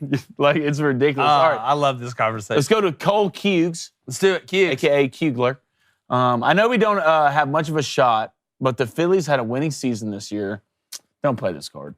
We are happy in Philly to see a playoff win. Just one win. Don't Oliver twist me. Yeah, don't. Now they're going to sweep the Braves. Yeah, we know what you're twist doing. me Now on they're going to this. sweep the Don't Braves. come up, be like, it's good. We're okay. We're kind of not okay, but that's okay. Look, it has been a really good year for the Phillies. Even though we share the NL East with you guys, I would much rather see the Phillies be moving on than the Mets, who couldn't score a run when it mattered. But hey, that's neither here nor there. Season's over. Good season, guys. By the way, did you see Blooper said that Miss Met was watching the game at his place tonight? No. Savage. Okay, that's just. Blooper said that? Absolute savagery. Wow. You love to see it. Uno Mas. All right, let's go to Josh Rathmill. Hashtag Ask Cranico. It's all in caps, so it kind of threw me off a little bit. Should make it easier. With NHL, well, at this point, I don't know if I can see, or if I'm, if it's all numbers. Like, I don't know. With NHL, it's like the Matrix. With the NHL season almost here, how did y'all decide what team to be a fan of? Well, we all saw. I think you've heard about Georgia just got a big big commitment, 5-star commitment. Alabama's been getting some commitments, but no commitment was bigger than the commitment that I made live on the show to the Nashville Predators. I do want to say, going to the games last year was very thrilling for me. I'm really getting into hockey now. I had fun covering it last year. As the season gets where we're going to start dabbling in, it's just a lot going on right now. But with the Preds, look, me and George Kittle became really tight through our Predators fanship. Really excited about that. Got swept by the Avs first round of the playoffs, but then the Avs go on to win the Stanley Cup. I can understand that. No, it's better, though, because we moved here. We want to be fans of the Predators, right? Yes. But you don't want to run into a front-runner situation. You don't. So it's not like we moved to Denver and became That's exactly Avs fans. right. So now we're with the team in the struggle days. Yeah, we are. But Blaine, you do got to give him credit. We talk about front-runners. Blaine committed to the Vanderbilt of hockey. Yeah. And I thought you were a Flames fan. That's right, the Flames. No, they're really that's not good. right. It's the Flyers. The Flyers. Speaking of Philly, Yeah. you got a Flyers fan in here. You know, things are looking up this year. Oh, really? Things are looking up. I'm hearing great things from the facility. Play the better. guys are really Skating good. The guys really bought in. They're skating. They're hitting pucks. There's not a lot of teeth. You know, a lot of yelling going on, which is good. A lot of yelling in languages nobody yeah, understands. no one understands. That's what we want. Yeah. All right. We're grooming these kids from a young age. All right. We go to Antarctica. We're grooming these kids. Yeah, I would rephrase. Daily Wire out of context on Twitter is about to get you. I would rephrase. I can say grooming. No, you're about to get Grooming? gotten, man. Yeah, Grooming? I'd be easy with that. Guys, Hey, it's not a grooming. Tuesday. Over. It's a Tuesday. Get your mind out of the not car. already grooming over. the kids. It's already Listen, happened. this You isn't can't say grooming the MSNBC, kids. all right? If you would have said I'm grooming my dog, or they're grooming these men to play in the NHL. Ew, that sounds worse. They can't already say got you. grooming That the sounds It already worse happened, to me. man. Grooming men? That sounds worse to me. I don't know. Grooming the kids sounds Like, look, worse. sooner or later you got to be adults. Like, trust me, I don't trust it from Braves fans anyway because they don't know how to not have nice things yet. But it'll Won the get World there. Series last year. Defending World Series champs. Defending World Series champs. It takes time. It takes time. You still got. When's the last time you Yankees still got to won? pat Hey, them on the Jake, back a little you know bit. the best make part sure you about tell them this? everything's okay. The best part about this Hey, is it's when I okay. look at Blaine here, the Fenway Park sign That's is right right there. over It's his there shoulder. forever. Is it? Well, you know, if it wasn't your dad who brought it, it'd be gone by now. All right, let's go one more to the Booster Club. We'll move on to. Let's go Talk about this to fantasy M. situation. Hutton. Huddy, you're on one this morning. I'm going to be honest, and I enjoy it. Yeah. Sometimes you got to Look, wake we up and love it. choose violence. He says, that is a horrible take on the Dodgers. I think we had a question on it before. He says, look at the 40 man. Most players are homegrown. It's known around baseball to have a great culture. GTFO, you get the freak out of here, guys. You get the Get off his lawn. Yeah. You get the. And that wasn't us who said that. That was another booster. No, yeah. club, right? Yeah. I'll say this. I think it is a little more homegrown with the Braves. I think the Braves feel a little more local than the Dodgers do. But obviously in LA, that's just how it's always going to be. It's the same reason why UCLA gets 35 people to show up and they're going to be ranked in the top 10 because there's so much to do out there. I know that the Dodgers fan love the Dodgers. California is a huge state. They do keep guys home. But let's not act like the Dodgers don't go out there and grab a bunch of big names who aren't exactly from California. There's nothing wrong with that. Now, the funny part is Freddie Freeman is from California. Freddie Freeman kind of feels like you would think Freddie Freeman's from Georgia. You know, it's Matt Olson goes from out there in California, in Oakland, to Atlanta where he's from. Freddie goes from Atlanta back to Cali, the Dodgers where he's from. So I think there's some mix and match. I just think the Braves are a little bit more, but the Dodgers do have a great culture. You can't win as much as they have and have the trophies and the success and be able to maintain that and thrive the way they have in Major League Baseball consistently without having a great culture. They've done a good job of hiring coaches as well. So it's not a knock on the Dodgers. I think the Braves just have a little more local hometown feel. Yeah, and that's kind of unique to them. The only one they really let get away was Adam Wainwright. Thought they maybe could keep him in the state. But not having a quote-unquote homegrown culture homegrown players doesn't necessarily mean you have a bad culture. No, that's exactly right. Two things can be true at once. All right, Christian Judy, hashtag Ask Crane & Company. Who's the front runner for the NL MVP this year? Says obviously it's Judge in the AL. You know, when we're looking at the national, when we're looking at the MVP race in the National League, and yeah, pull up the odds, Coney. Judge, you know, in the American League, and there were some people talking about. Now, I do want to say this before we go to the National League. What Shohei Ohtani did hadn't been done since 1890, like collectively. It's trash. Absolutely ridiculous, but the team's hot dog water. Man, Paul Goldschmidt's running away with the odds right now, minus 10,000. Yeah, and he's already done playing. Freddie Freeman plus 5,000. Well, Freddie led the league in batting average. I tell you a guy that your boy Arenado. Yep. Plus 6,600. Yep. The thing with Goldie though, you talk about carrying your team as well. I mean, he led the team in home His runs, slugging. RBIs, batting average. He got hot. He needed to get hot. He needed to have a year like this. I think Goldie is going to win it.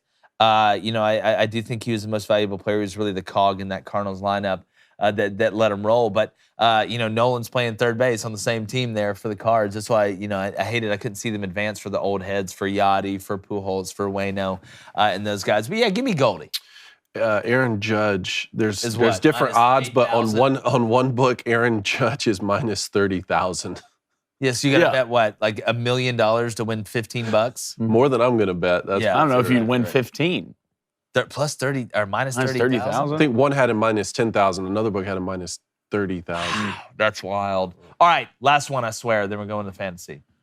All right, let's go to Cone's high water pants. There he showing is. ankles today. You Showing are. ankle I love bend to see today? it. That's so He hot. says Dodgers are just the West Coast Yankees. Get out. That's not a crazy thing to know. say. Why is that crazy? Why is that crazy Different, to say? built different. The fandom's built. That doesn't necessarily. That's not a Fandom's built pejorative. Different. The Huh? fans care more.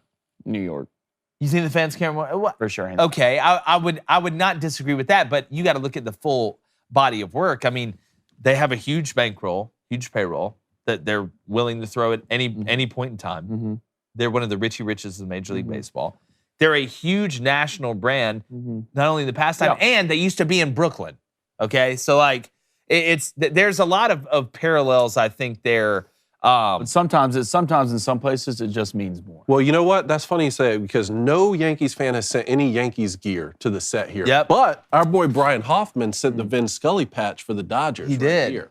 So sometimes I R.I.P. guess it means more. to some Has fans. any Atlanta fans sent anything? Yeah, they sent it all. We have it in the warehouse. Yeah, it's in the warehouse in our Atlanta Braves section. Okay. Okay. Yeah. Yeah.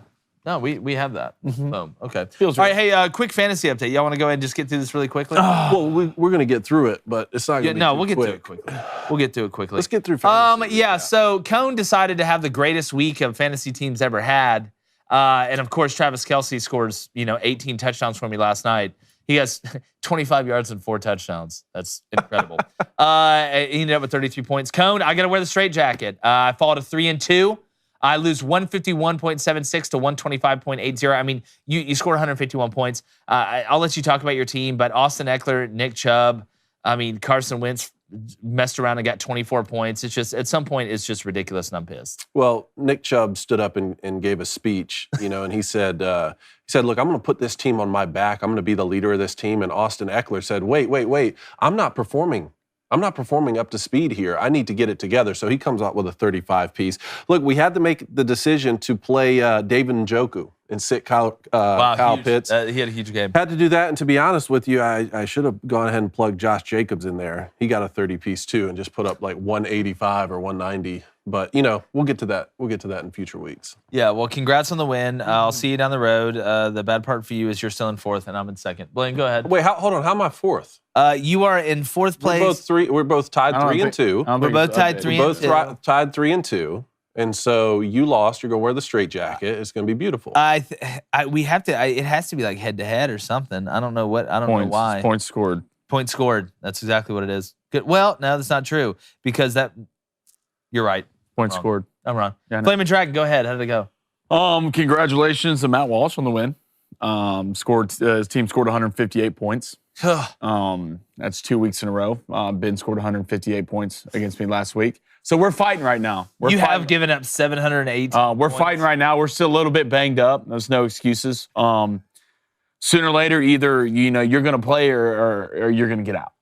No, at this point, we've all sat down as coaches, sat down with the GM, and either you're in or out. I don't want any guys feeling the water first, putting your toe in to see if it's sleeping. Dive in. Whether either you're jumping in or you're jumping out. Keenan Allen, I better see you on the field this week. I better see you on the field. Who knows? Lazard is screaming my name. Is it? All right, from the Packers. Lazard the At this wizard? point, you played one quarter all year. Darren Waller, you get hurt in the first quarter. Oh, you had Darren Waller? Darren Waller gets hurt in the first quarter. Blaine, you can't catch a break. So right now, look, we just got to keep pushing through. Yeah, you do. We're going through the middle of the SEC slate. I really need like a morning wire or somewhere along that line. I need Mercer to come in here for a week. Okay? I'll trade you Kyle Pitts right now. For my garbage can? Like, what do you want? I'll trade who you got. Who you got? Oh, we're the trading block. I got an infirmary tent or whatever it's called. Triage tent. Yeah, that's what I have. I'll take Keenan Speaking out. of that, you want to do some reactions to some stuff? Oh, yeah, we have to get to some reactions. Yeah, we got a bunch let's go. to get. You call the videos. We'll Okay, react hold to on. them. Here, let me help out the team back there. We want the Shane Beamer video Yeah, first. let's pull Clip up Shane 3. B. Number 3, Shane Beamer. Do we have the clip of him in the locker room by chance? Yeah. Looks great. Yeah. Looking great, This is Shane. Shane Beamer. It's exactly what we Coach of wanted. South guys. Carolina. It's You know, the video is of him, and remember during the offseason, and we've seen this with like some younger coaches, there's been a youth movement of like putting on the glasses and getting the mic and dancing and going crazy and, you know, kind of, I guess you would say new age things, not really old school. And he got called out a little bit by certain media members of basically saying that it's kind of lame. You know, it's kind of lame.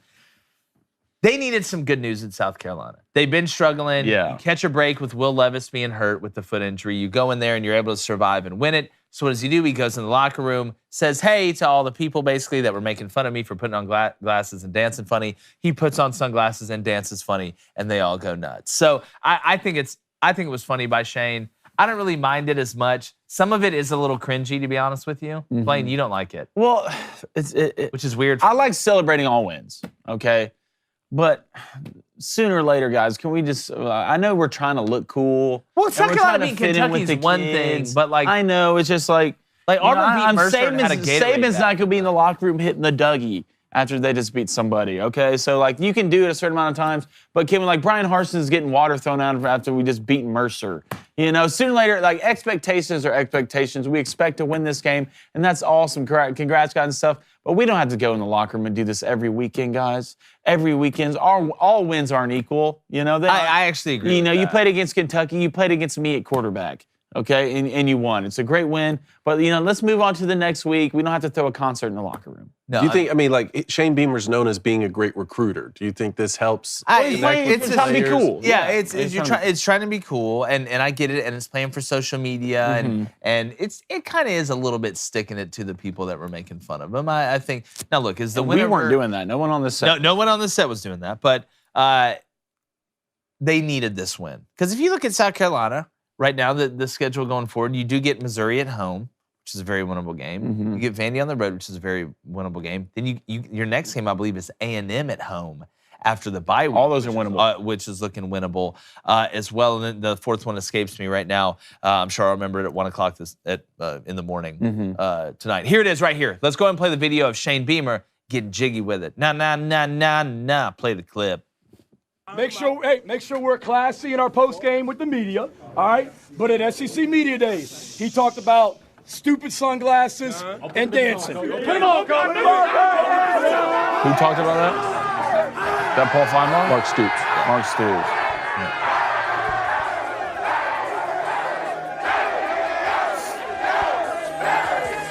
So a little shot at Stoops. Okay. I don't mind it. I'm okay with it if it's a little shot. Yeah, I don't I'm all for taking a little shot. I don't mind it. Look, we can I'm all dance. for that. Now, look, if you just beat like South Texas A&M State of wanting to do good and teach kids A&M, like then don't get excited like You just beat Bishop Sycamore. Yeah. If you beat Bishop Sycamore, don't get that excited. Y'all think Nick Saban's going to do that this week if he beats Tennessee? Yeah. No. Yeah, he's just going to go in there and start hitting the I think Nick Saban's going to make some stock trades after. Yeah. Just do something that's like adult. Do we have the Draymond Green clip 5? Oh, yeah. So Here we go. Your boy Blaine. Draymond. Here we go. Let's play the clip. Draymond sneaks Jordan Poole right here. It's just it's the only way to call it. Let's play the clip. The Warriors. You know, Steve Kerr, love, friendship, all that stuff. Let's play together. Why is everybody racist? Everything like that.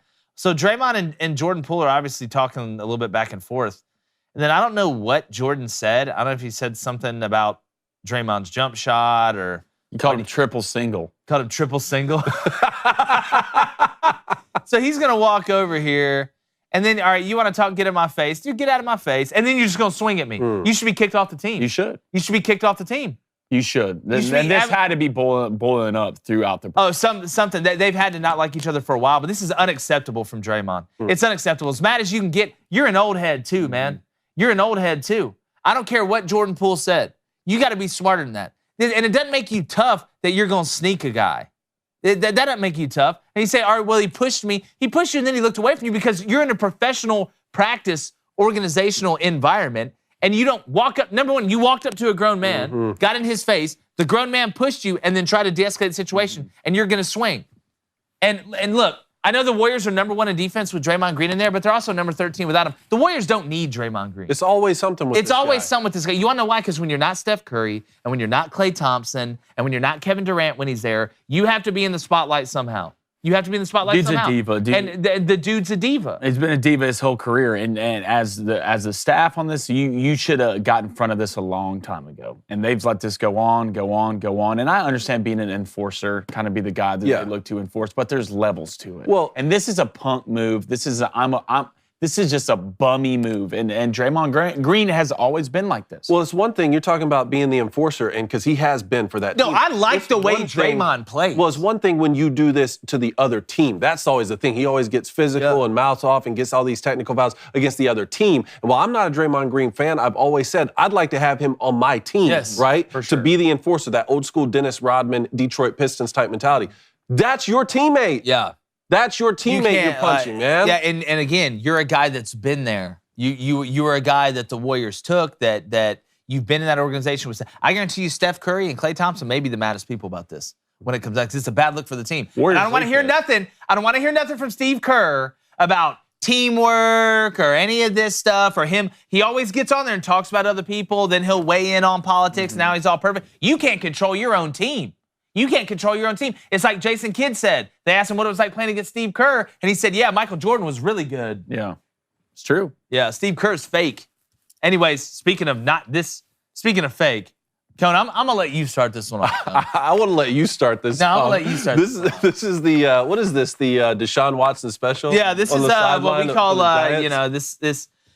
Okay, let me try to explain this the best way. If you're on the audio, this is in London at the Packers-Giants game. Holmes is on the sideline. They're working probably on his thigh board, so he has to pull his pants down a little bit.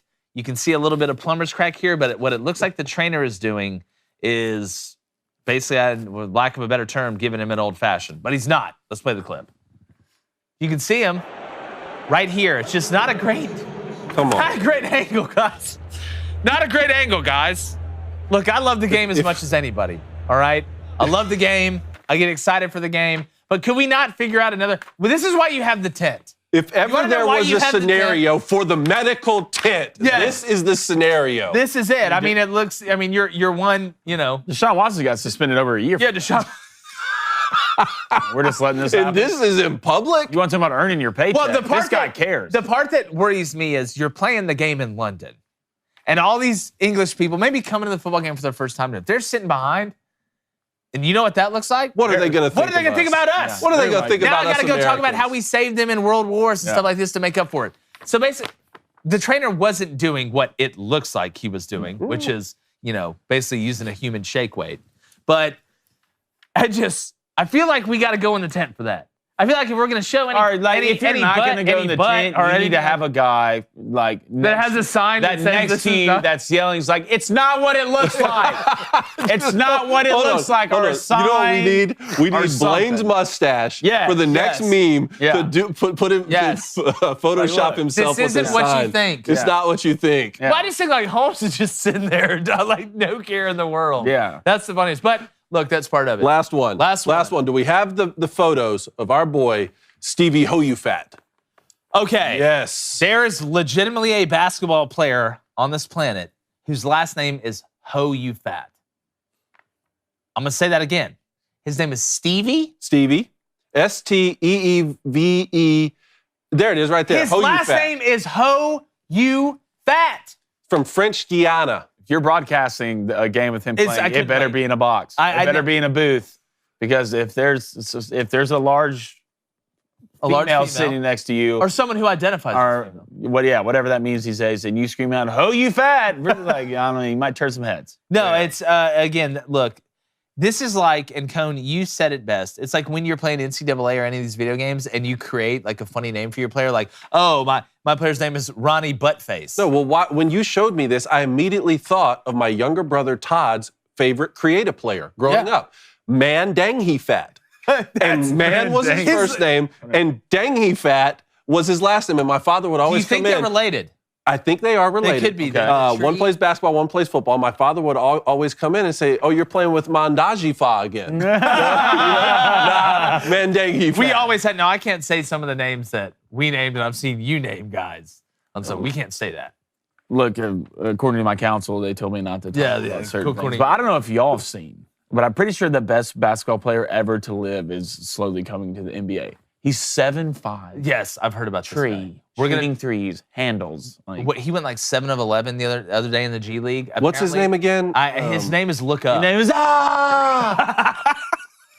what his name is. It's this dude. Oh, it's not Scoot Henderson. Victor Wembanyama. Victor Wembanyama. Yeah. Wembanyama. Victor passed me the ball. Yeah. Victor, I just dunked on you. He's 7'5". 7'5" with moving handles. like a guard. Like that's. It's like If he can stay healthy, typically with those 7'5" guys, like their toes always break or. See, that's the one on like the island. Like he's not outside roaming. Like the 7-footers. You have to go like put your hand on a password, get in there, Turn a stone, go through security guards. Angelina Jolie, Tomb Raider has to come and start pulling stuff and touching walls. Interesting. And next thing you know, he's just back there, just sitting there like this. Because I would think secret weapon. I would have thought that on 7-footer island, 7'5" would just kind of be normal.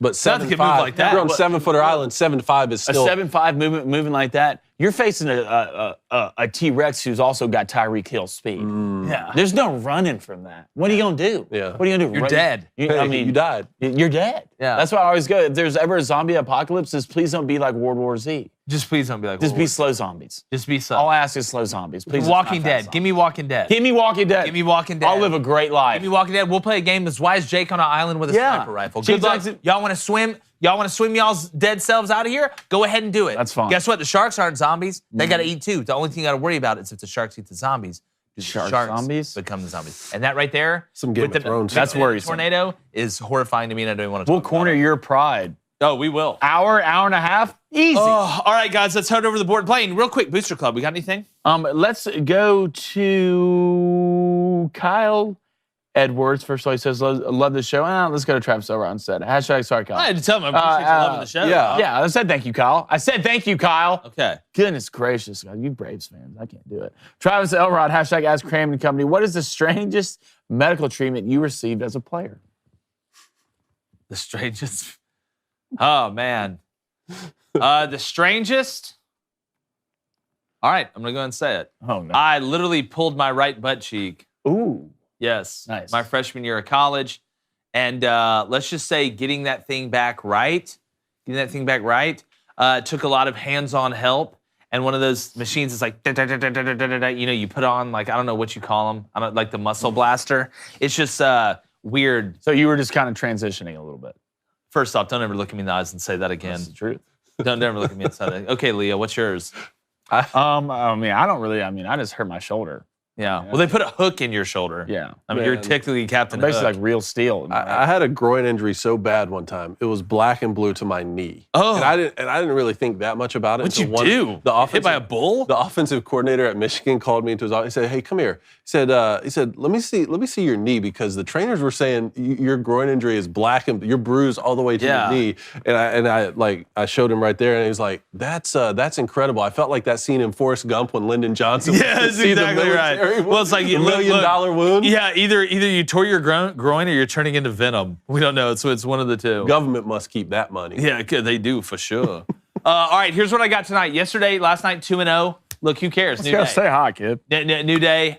Raiders scored late. That was a big touchdown from Devontae Adams. Derek Carr closed his eyes and threw it down the field. You love to see it. They almost screwed me after scoring 2 touchdowns like in the first 10 minutes. I had him over 2.5 touchdowns. Then you go for basically 3 quarters and not score a touchdown and wait till the end. Mm-hmm. Don't make me sweat like that. Call me Montez Sweat.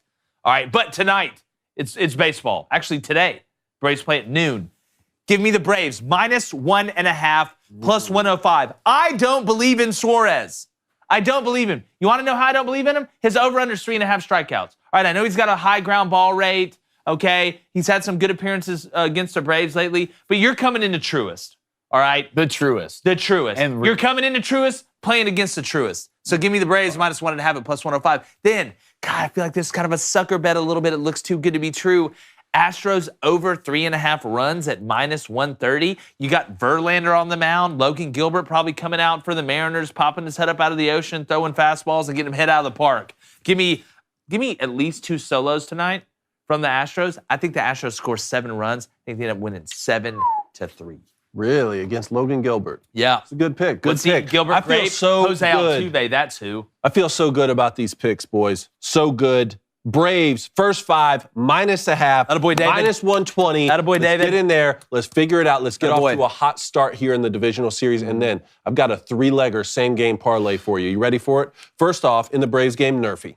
Let's go Nerfy in the first inning. But then after that, Braves score first in the game, and then Braves money line, +280. Write it down. Love to see Wow, it. love that. All right, this is what I'm going with. I'm going with Houston -1.5. Verlander's on the mound. Your wife's Kate Upton. You throw 95+ to run for president, please. And let's go to the Yankees. Aaron Judge has blessed us from his planet Krypton to come down and play baseball for some years. They left him. He didn't bless us. They left him. A little bit of both. Well, he blessed us, but they left him. So Okay. screw them, but Sure. thank you. At the same time, kind of 2 equals coming into 1. Give me the Yankees -1.5. GC on the mound. Let's get a little spider tack out there. Where we got it today, GC. Hopefully know where they can see it. Let's really get the slide piece working. All right. Hey, you got a little double dog bet. Spider Plus tack. 108 on the Houston run line at -1.5, and plus 104 on the Stank Double dog Yankees dimmadome. run line -1.5. Baby Cone. Nice little 2-0 night for the toddler. He's going to go Yankees over 3.5 runs. Let's get physical to right, see what happens. Have a good night. Then give me the Astros. He wants the Astros first 5, -0.5 at -120. Like those bets, keeping it steady. Guys, great month so far. Great month so far. Really excited about everything. I'm going to do the quick math in my head. That's 36. That's 55. That's 23. That makes it 78. I'm not doing that math in my head. And if anybody from the standings in here, whether it's Cody Nason or our other guy, you know, B. Cercio? I was Cersei. You know, I was up 2 units, I think, on a Friday or that Thursday going into Friday. All right, went 7-5 and went +1 point something units. And next thing you know, I'm down units. So I'm kind of confused. It's an investigation. On the, We'll look into it. on the whole like math. We're going to send a letter to the SEC, not the conference, but Like, look, guys, I was in the Yankees hype video, so like, get it right. that's worth at least a I year. was really surprised TMZ wasn't outside this morning, to be honest. Yeah, I know. They were outside my house. Were they? Don't want to talk about it. Oh, no. I appreciate you guys joining. Make sure you're following us. Like, subscribe to this video, sub to the channel, turn that notification bell on, and also check us out Apple Podcasts, Spotify, on social, Twitter, Instagram, Snapchat, Facebook, all the other social media networks that are taking all your information anyways. But also make sure you subscribe to the Daily Wire Plus, where we don't take your information. We take your money and give you great content. That's exactly what we do. Also, shout out to Jeremy's Razors. Make sure you check us tomorrow. And like the chances of Suarez getting more than 3.5 strikeouts, that's another bet. We're going. Gone.